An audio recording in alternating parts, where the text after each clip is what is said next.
You're watching the award-winning GHS-TV, a nationally recognized student television station.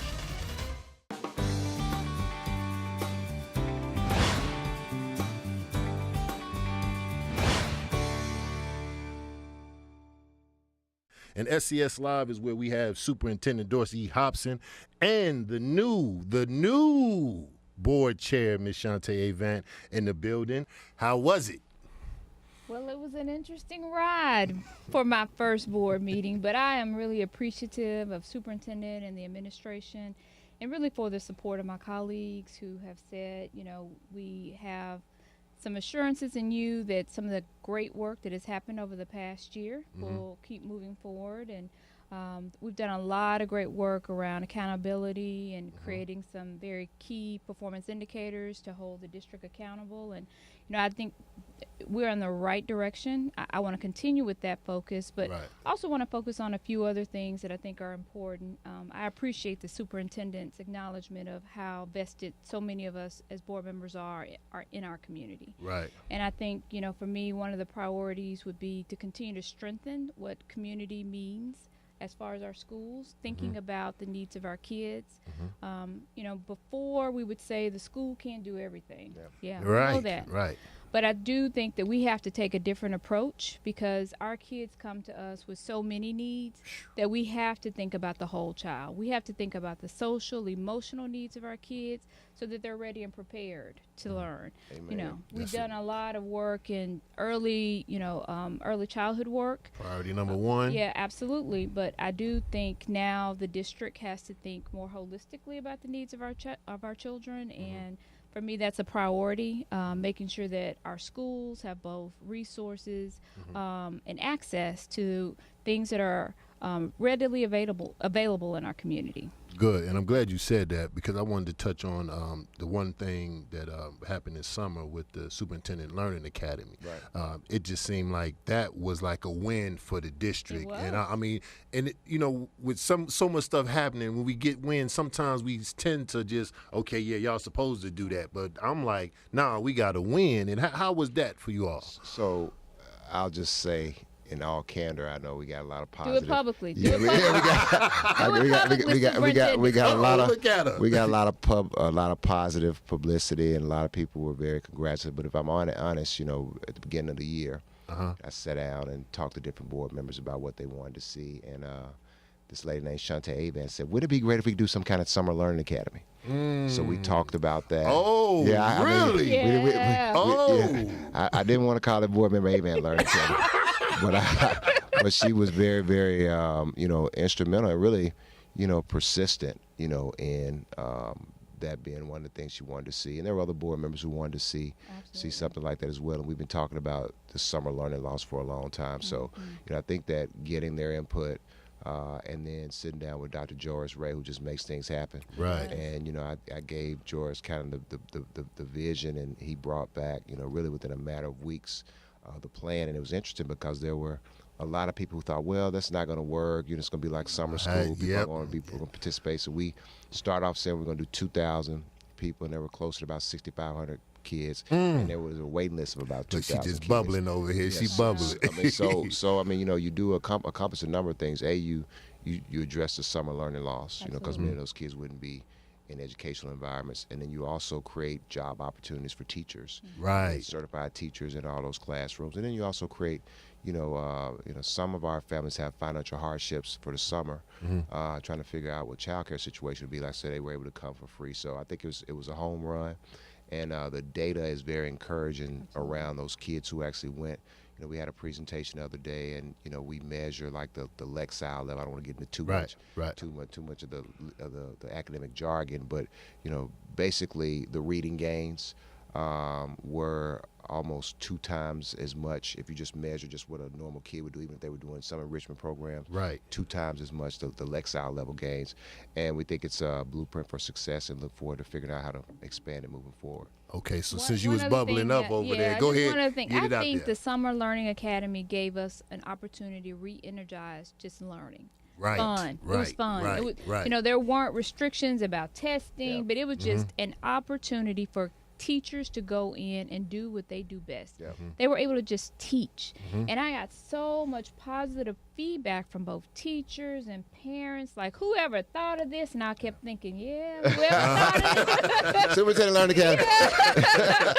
But it was an opportunity for us just to create that kind of really great synergy of kids getting what they needed, teachers being in their element, teaching our kids in a fun, unrestricted environment, and we saw the gains from that. And the other thing that I think that I want to stress is, normally they say we normally don't have the money to do something like that, but we have an awesome CFO. And when I heard you say, like, he found some funds for us to be able to do that, I mean, that just shows you how hard everybody's working in all departments in the district. Well, I think the community should really be proud. Things go on and we get caught up in the minutiae, don't think. I mean, so Lynn Johnson, young brother, from Chicago, who worked for the State Department of Education, Harvard educated, MIT educated, and really just such a heart for kids, came here. And, when Lynn got here, we were in the middle of about a $70 million structural deficit. Every year we were deficit, coming off the merger where we cut $100 million. Well, the last couple of years, exactly, the last couple of years we turned that $70 million structural deficit into about a $25 to $30 million surplus. And we want to be smart. We don't want to just run out and spend it. But I think under the board's leadership, we're doing things, trying to reinvest that money strategically, like Summer Learning Academy, right. Support for teachers around this new curriculum and new standards, and just a whole host of things. And I know something else that's very important to Chair Avant that you're going to start hearing more about is we're doing a total redesign of our career and technical education. Yes. We want to, the days of, some of the outdated programs that we offer, and like, is that like wood shop or different things? The reality is that we want kids to, if you're going to be in these programs, to come at it with a work certificate. So you can go out and get a job. Out of leaving high school with a certificate? Exactly. Gotcha. The vision is we are working with the company now, our internal people, and trying to identify the 4 or 5 areas where jobs are and they're likely to be. And then we want to design, a curriculum where kids really get exposed in 8th grade. Gotcha. And then you start in 9th grade, and then you go down a particular career pathway. And when you finish, you finish with, here's my coding certificate, or here's my contractor's license. And it got a little weight to it, you know what I'm saying? Not just a rubber stamp piece of paper. And that is always geared towards jobs that are in demand. Exactly. It doesn't make sense for us to create curriculum and programs for jobs that are no longer in demand. But it has to be those jobs that are high growth industries. We know manufacturing, we know IT, we know transportation and logistics. These are fields that continue to have more and more jobs available, and expansion of women in those jobs and fields. So I think it's an opportunity for us to do some. She got her hand moving as she talking, so she emphasizing that. Innovative work, for both, for our students, but also for a lot of fields where girls are not usually entering, with transportation and logistics. And there's so many opportunities that I think with a real focus on our CTE program, we can create some dynamic programming that really puts kids to work after high school, because college is not for everyone, but we have to create opportunities for our kids to be successful. And speaking on that, I see that there's some talk about the school consolidation, new buildings and stuff that's going to take place, because it's 2017, and I've heard you both say some of our buildings is 40, 50 years old. A few 100-year-old buildings. A few 100-year-old buildings in the district right now. Absolutely. So why is it important? Because, some people say, well, my school been in the neighborhood so many years, there's nothing wrong with it. But you all see the other side of that. Why is it important that every so often we need to build some new schools, and speak on that? Oh, well, I think our communities continue to change and evolve. And so with those changes and evolutions, we've got to be prepared to educate our kids in a 21st century world, right? And so, where there are smaller communities, we can create more dynamic, rigorous academic programs and new buildings that give kind of a real touch point to what the community desires, what the community needs. West Haven's a perfect example Yes, of, yes. you know, where we have combined the schools, Fairley Elementary and Rains Haven, to create a new West Haven elementary school. Well, Rains Haven, West Haven, and Fairley to create a new West Haven. And, I mean, they're a reward school this year. I mean, under the leadership of Mr. Rowan, it's an opportunity that we had in, you know, schools that were priority schools, failing schools, to bring in some fresh leadership, but really in tune to what our community said that they needed. And just to add to that, John, I think that, I mean, just the reality, you know, if you are, you know, a poor black or brown student who attends Shelby County schools, the odds are you attend school in a building that's in bad shape. Right. And the research is unequivocally clear that, you know, enhanced learning environments lead to better student outcomes. That's why my good friend John Atkins is building a $90 million high school out at. And I heard that they not skimping on nothing. 90 million. So from our perspective, I think that just as it's important for kids in the suburbs to have great learning environments, we need to strive to have a great learning environment for every kid who lives in Memphis. And I think that it's tough, right? You know, we've got a bunch of buildings. They're all in bad shape. We got about $500 billion in deferred maintenance. That means that, you know, you can't invest enough money to fix these buildings up. So we have a model, and we just got to have a real community discussion around it. When you have a model like West Haven, where you take 3 schools, 2 of which are on the priority list, you know, and 1 of them that's teetering on the priority list, you combine those schools, you get a great school leader, and now they're one of the top, had some of the top achievement, you know, in the state. They get additional resources. So I think what we have to do, John, is figure out, like, you know, we've got 270 schools, give or take, in Memphis. That's the charter district. Right. We got to figure out together, and I don't know what the process is like, what are the optimal number of schools given the number of kids we have? And then it's not just about closing schools. It should be about, all right, if this area town has 20 schools, but you should have 8, you know, can you combine and build 4 new ones and fix 4 of them up so that all the learning environments the kids are in, you know, are high quality. And then you start to deal with some of the talent challenges we have regarding vacant positions, because you consolidate and you put a critical mass of kids, and then give them. But I think, as Ms. Avon said, I mean, like those social and emotional needs, the wraparound services. It's real. I mean, then you can start to think about, you know, doing that, because I mean, people have been getting after it for a lot of years here, a lot of money from charter schools, ASD, iZone, priority schools. And while there's been a lot of focus and some a small uptick in achievement, we certainly have not improved at the pace that we want to improve in. So I think you have to take a different approach. So about the reward schools, you know, that was a bright. When I saw y'all both lit up last night when y'all started talking about those schools, like, how does that make you feel when you see schools that's been, you know, at that level and then make it? I know Whitehaven was one of them.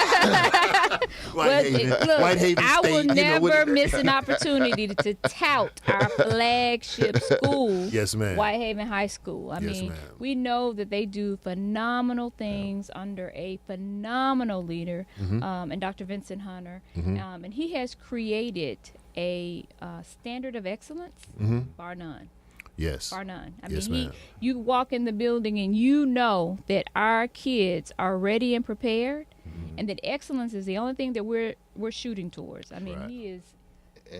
And not, I mean, you know, I'd say that because that's family out there, but I mean, also I think about the great work at Germantown. Absolutely. They're consistently one of the reward schools, and I think back on years ago when there was concern, is the achievement level going down? Absolutely not. They're still doing a great job. I think about Middle College. Middle College, and they're one absolutely. of only a handful of schools in the state that was toward the top, not just in growth but also achievement. Just phenomenal work that goes on there. I don't have the list in front of me, but I think at the end of the day we had 13 schools. Some of our charter schools did really well too. And I think that given the list and the breadth, you know, that we have pockets of excellence everywhere, it just shows that with the right strategies, you know, we can see, you know, our whole district start achieving a much more rapid pace. All right, ladies and gentlemen, if you're just joining us, I am sitting here with Superintendent Dorsey Hopson, as well as the new board chair, Ms. Shante Avant, and we're just talking about some things going on in Shelby County Schools because we want to keep y'all updated. And right now, I just want to take a turn because we're about to have the listening tours with Dr. Griffin. Now, when you say listening tours, you know, people in the community like, wait a minute, they gonna listen to us? You know, you've been talking about it all the time on feedback and want the community input. So now we're going to be taking this tour around the city. How important is that? Because it's like I want to say revised academic plan, but letting people know we want your input. How important is that for the community to be involved? Well, I think it's hugely important. And, if I was just to pivot one moment to say one of the other things that I think is hugely important is how we are supporting our teachers and our leaders. Oh, yes. Ma'am. It's hugely important for us to make the kind of instructional shifts to get the academic gains that our kids need, our kids deserve. We have to put the right supports in place for our teachers and our school leaders. Not to cut you off, but the last time the superintendent was here, he was saying something was being worked on for the teachers, right? Some I don't know if it was a bonus or something was getting worked out. And I got like 5 text messages and calls yesterday from certain teachers received a letter saying that they now going to be compensated based on that. I forgot what it was called, but it was something where their degrees and all that stuff now is going.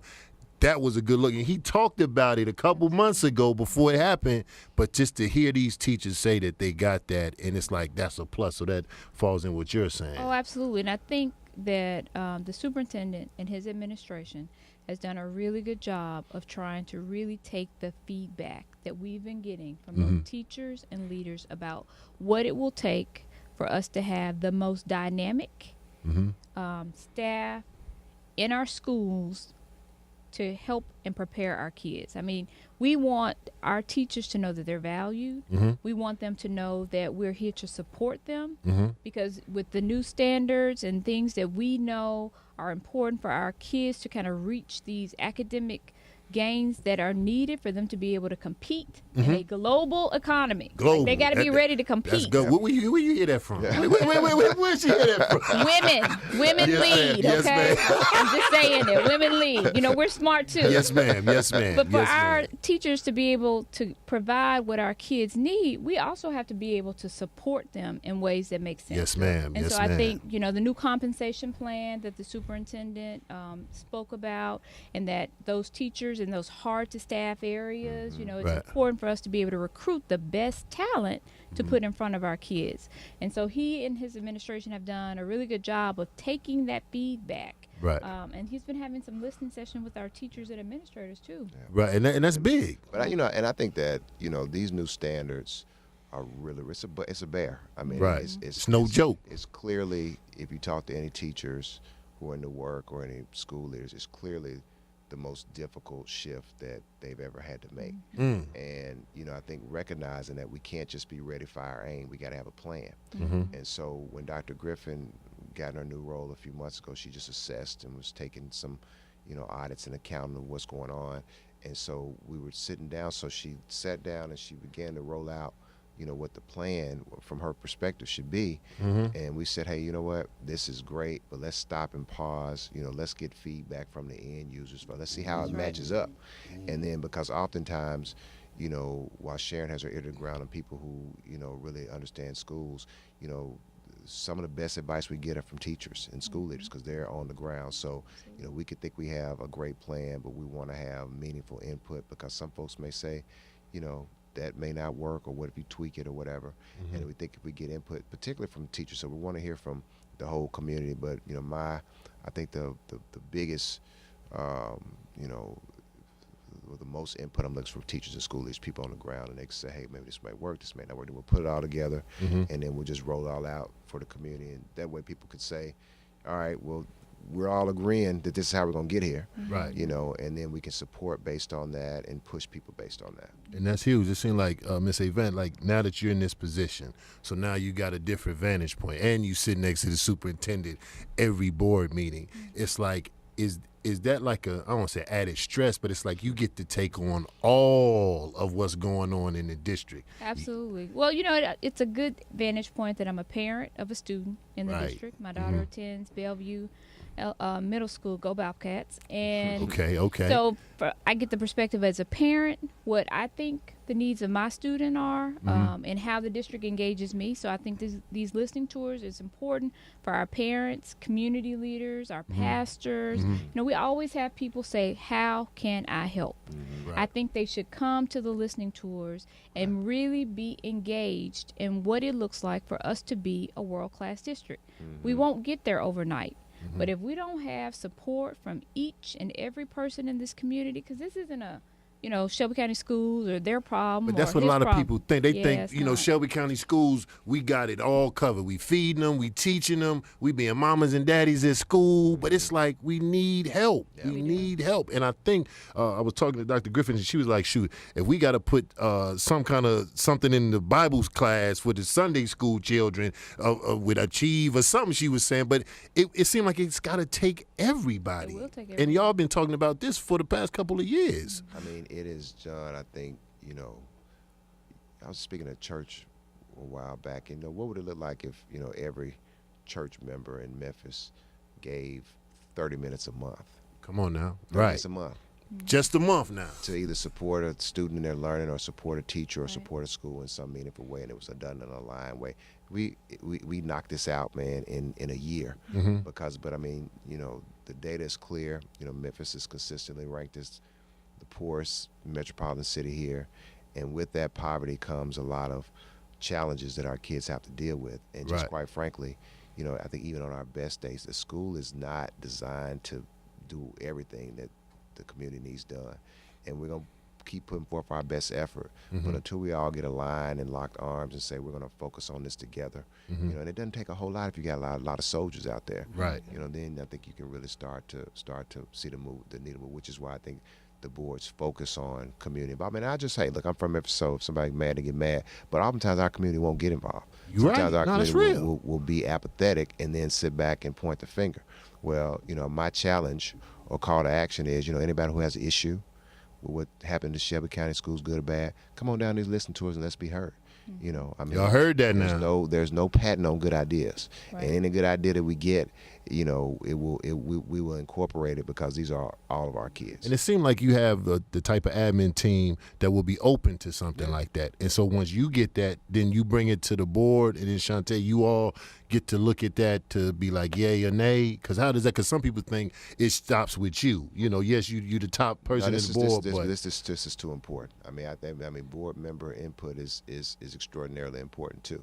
And I think, but I mean, to the board's credit, I think if you lay out, a good plan of action that's based on data and show, research that shows how things are going to improve, and I think the board is supported. The board was really smart, I think, a few months ago in adopting the theory of action. That kind of said, we're going to do, tightly managed schools with these new standards, but as people shine, then they earn autonomy, and then once you have the autonomy, you can exercise a little bit more freedom. So, really looking forward to the community input and the board input, and I think we're going to have a great plan. And that's good because here, if so many people got so much stuff to say, these listening sessions are the place for you to, get your stuff heard, because you can't go down to the board meeting and just blab for 2 minutes and you really didn't get nothing done. But these listening sessions, it's like, okay, bring your A game down there to We us. want people to come with solutions. Yeah. There you go. So Big word. not a lot of rhetoric, not a lot of just, They ain't doing this. Y'all ain't doing this. I think the format. we get enough of that. Yeah. Yes. We get enough of that. So people know what to expect. We were working on this today. The format really, we'll have Sharon or somebody from the academic team just do a quick overview of what our data is. Like, Give them the numbers. Yeah, like here's the reason why we need a plan. Right. And around the 5 priority areas on the Destination 2025, like, we talk about high quality school options or improving post-secondary readiness or improving early literacy. Like, you, educator, community member, like, what do you think, we can do? And then we'll do small groups and people can talk about it and report out. We'll capture all the sessions. I think one of the first ones, again, is the teacher one. I believe it's on the date's not in front of me, but we'll have, I think, 3 sessions on that day. And I'm just so hopeful. November 7th at So, Douglas. I'm Douglas just High so hopeful that teachers will come out and just bring their best thinking. Now, what about some teachers now? They got some ideas. You know how some people say, well, I got this idea, I'm at my school, but my principal may not like it because she may have a different issue with you. Because some teachers, I was a teacher for a year and I've heard some of the stuff, but it's like some teachers feel like they cannot be heard in the building that they're in. But if they was in another building or, it seems like they'll be heard. Bring your best thinking. We're going to do it in different places. It's going to be, good. The environment will be relaxed but structured and set up to encourage people's best thinking. Good. All right, ladies and gentlemen, I'm sitting here with Superintendent Dorsey E. Hopson and the new board chair, Ms. Shante Avant, and this is SCS Live. And before we get out of here, is there anything else y'all want to just touch on? Because, people going to say, well, y'all was on and you talked about this, you didn't talk. Is there anything that you want to get off your chest while we here? This is that moment where y'all can say, you want to give some shout-outs, props. I mean, we got to thank the whole district, but if there's some personal things y'all want to say, here's that time for you. Well, I just want to say a congratulations to all of our reward school. Yeah. I think it's really huge for us to be able to highlight some of the shining stars that we have in our district who have worked really hard, very diligently to have some great gains for our kids. And so people should go onto our website and look for the list of the 13 schools. SCSK12.org. Absolutely. But really just want to acknowledge the hard work that has been put in by those school leaders and those teachers and then parents and our students who have, rose into the bar that we set for them. Yeah, I would echo that. I mean, again, John, I've probably been to 40 schools or so this year, and people are working. I know that the shift to these new standards are extraordinarily difficult. I see people struggling through it. I mean, whether it's the Eureka Math curriculum or the new EL curriculum. And I just want to tell people to stay encouraged. I mean, this is not a gotcha. I think that, some of the feedback I hear, we do these things called their walkthroughs or IPGs where people are going through to make sure people are making the new shifts. And it's just really creating some intimidation for some people. They're not sure why people are showing up in their room. Please rest assured they're not doing that as a gotcha, or they're not doing that, to somehow jam you up on your evaluation later on. It's truly just people out there trying to see whether the instructional shifts are occurring with these new standards so that the PD can be aligned to help support teachers in the way that they need to be supported. So I know it's hard, but at the end of the day, we are going to do all we can to support our teachers, and we know that we cannot make this thing go without our teachers. And just appreciate all the hard work. All right. Well, thank y'all so much for both coming by and kicking off this new SCS Live. You did good. You did wonderful. Thank you, and Mr. just so you Biff. know, so I've been told, so it's got to be Shante K. Avant. Shante K. Avant. I got you. I'm going to make sure. We're going to make sure. Got you. Shante K. Avant. Well, thank y'all, and I appreciate y'all taking time for, out y'all busy day to come do this. So I look forward to the next month when we can continue this.